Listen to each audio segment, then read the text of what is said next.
What's up, guys? My name is Jerry, and today's video is going to be on the Minnesota Timberwolves. And we're going to be talking about why this team needs to be taken seriously, and we're going to jump right into the video.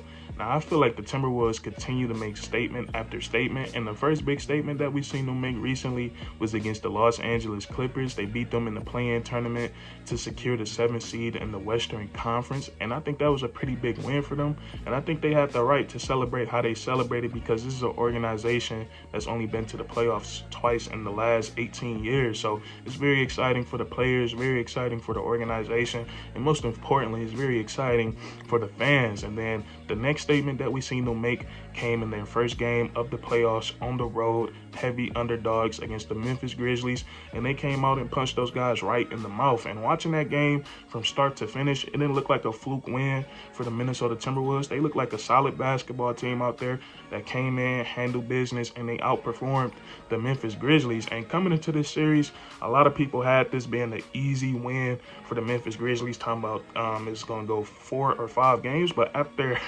what I saw yesterday, there's a bunch of reasons on why you have to take this team seriously. And the first reason to me is Anthony Edwards. And after watching him play, looking at the way he talks, the way he carrying himself, you will not believe that this is only his second year in the league and he's only 20 years old. But I just feel like he's been fantastic all season long. And now he's shown the ability that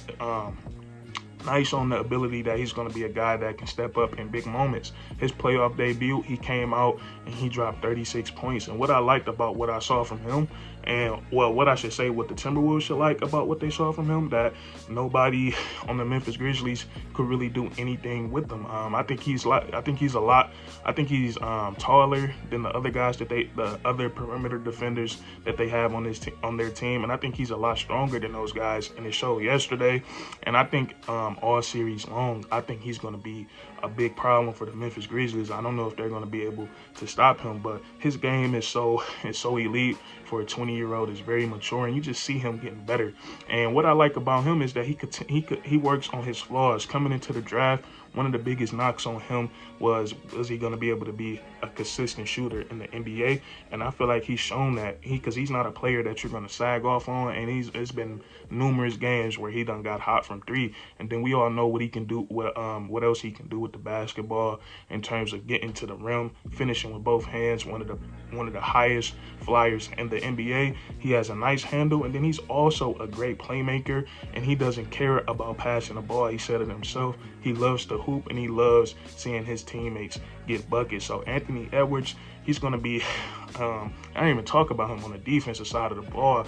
The frame that Anthony Edwards got, man, he's blessed with those long arms, and he just has a really solid body build. So it's going to pay off on the defensive side of the ball, and he's very quick-footed. So he's going to be a problem in the NBA, and I think he's going to be a problem in this series. So Anthony Edwards, he has been balling for the Minnesota Timberwolves, and I think he's going to be a key factor in this series. And then you got KarlAnthony Towns, who a lot of people were skeptical about him after what they seen from him in the play-in tournament against the Clippers. And when you can see your best player bounce back like that, it's a really great thing for the Minnesota Timberwolves. I think Cat dropped like 28 and 10, and he did it on 11 of 18 from the field, and that's really solid.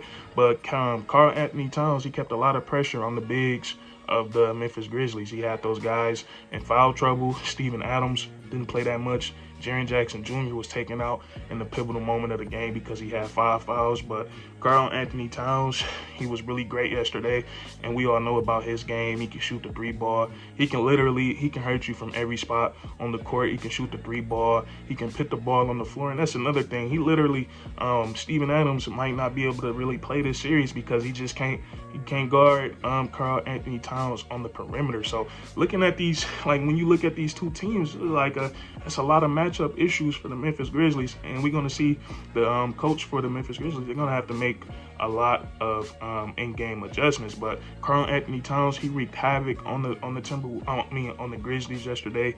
He had that crazy poster slam, and he just played some great basketball. And then what I like about this team is we saw the others step up, and that's what's most important in the playoffs. And what's more impressive is that this team, these guys, role players, were able to step up on the road. And I think Malik Beasley, and Jaden McDaniels, they played a great game of basketball yesterday.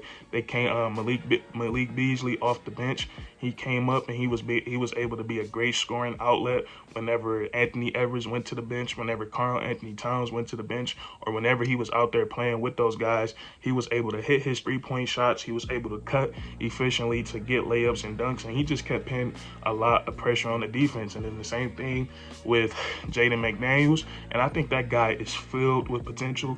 He has a nice size. He has length. He's tall. He's athletic. He can hit open shots. But what I saw from him yesterday is just being patient. He wasn't forcing anything. He was letting the game come to him. Once Anthony Edwards and KarlAnthony Towns, once they got cooking, they were starting to see a lot more double teams, and Jaden McDaniels, he took advantage of that, whether he was cutting to the rim to get an easy dunk or an easy layup, or whether he was standing wide open in the corner for a three. He just knocked down his shots. And then probably the best part about this team is the leader and the spark plug that they got in Patrick Beverley. And Patrick Beverley is a guy that lived up to those big moments. Every time he touched the ball yesterday, he got booed by the Memphis Grizzlies fans, and I'm pretty sure that he get off to that, and it really feels him to play with a little bit more energy and a little bit more harder. But what he just brings to this team, that voice in the locker room, that leadership, and a lot of guys probably think Patrick Beverley is a mean person, but that's only to the opposing team. In the locker room, he's uplifting those guys, telling them that they probably the best in the league, the best at what they do, and he's just a great, when it comes to his teammates, he's very positive. But what he does out on the court, on the defensive side of the ball, bringing that energy, pressuring you up, making you work for every bucket. And then on the offensive side of the ball, his offensive game has came a long way in this league. We've seen him at times where he's running the offense, he can put the ball on the floor, and then also his three-point shooting. He's able to take the pump fake, one side dribble, hit the three. He's able to hit wide open threes, and he's been a reliable shooter for the Minnesota Timberwolves all season long. And I think another bright side that the Timberwolves have after watching game one of the series is that DAngelo Russell did not play his greatest game yesterday, and they were still able to beat the Memphis Grizzlies. And when I look at the box score and watching the game, the Memphis Grizzlies didn't really, all their players performed how they performed. I think John went for 36, Dylan Brooks had 24, Bane had 17 or 18 points. So the Timberwolves just came in and outperformed them, and all their players weren't even playing their best basketball. DAngelo Russell, he only had 10 points, and he struggled with his shot yesterday. But what I like about D'Lo is that he's gonna always show up in clutch time. That's his favorite part of the game. We all know what he's famous for, saying he got ice in his veins. But whether it's making the right basketball play, making the right pass, or hitting the big three, DAngelo Russell is gonna show up and do that. So I feel like that's another positive thing that the Timberwolves got to take away from this game, is that their star point guard, didn't have a decent game yesterday, and the Timberwolves still able to win this ball game. So I feel like for all those factors, man, especially the Ant-Man, I'm so big on him, but the Timberwolves need to be taken seriously, and I think we got a very good series on our hand, and it's going to be very fun to watch. But that's going to be it for this video. If you enjoy it, leave a like. If you agree or disagree, comment down below, and then subscribe for more weekly content. We do this all the time, man, and that's curtains.